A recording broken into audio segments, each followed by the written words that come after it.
টোটো তারিণীপুর চলো তো। হ্যাঁ বসো, যাবো। কি ব্যাপার তুমি? তুমি বলতে তুমি কি ওকে চেনো? চলো আগে বসি, সব বলছি তারপর।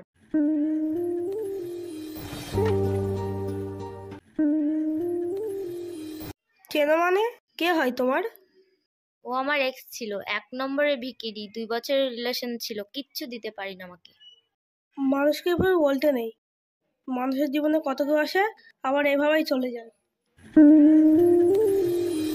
হুম, তা তো ঠিক। তুমি আজকে ওকে দেখো, ও তো টোটো চালিয়ে খায় আর আমার সাথে প্রেম প্রীতি মারাই ছিল। এদেরকে দেখলে আমার ঘেন্না পাই। ছাড়ো এসব কথা, এই টোটো চল।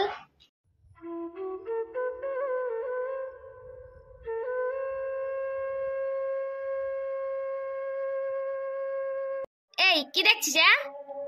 আরে অমন করে বলো কেন? বলবো না মানে? দেখো না ও কিভাবে দেখছে। লজ্জা নেই নাকি ওর? ভিকিরি হয়ে কি অকাত আছে ওর? কি মেয়ে লাগবে আরো? তোকে বল, তোর যা লেভেল আছে, তোর লেভেলের মেয়ে খুঁজে পটাস। আমার মতো মেয়ে আর নিজের নাই অকাত, আবার আমার সঙ্গে প্রেম করতে আসছে। এ ভাই ভাই ভাই, টোটো ভাই একটু দাঁড়ান।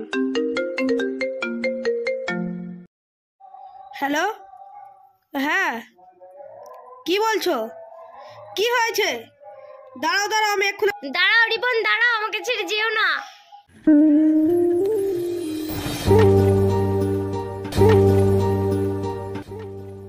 ম্যাডাম, ভাড়াটা কি? পার্স তো আমার কাছে নেই, ওর টাকা দেওয়ার কথা ছিল ওর। এত কিছু বলার জন্য সরি, প্লিজ প্লিজ প্লিজ। ওকে, কোন মানসিকতা তোমার না থাকতে পারে, আমার তো আছে। কিন্তু একটা কাজ করতে হবে। ওই মাল্যবতা তারিণীপুর যাবেন যাবেন, ওই মাল্যবতা তারিণীপুর যাবেন যাবেন।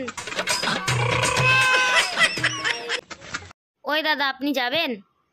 তোর সাথে টোটোতে যাবো না, ছেড়ি, তোকে বিয়ে করবো।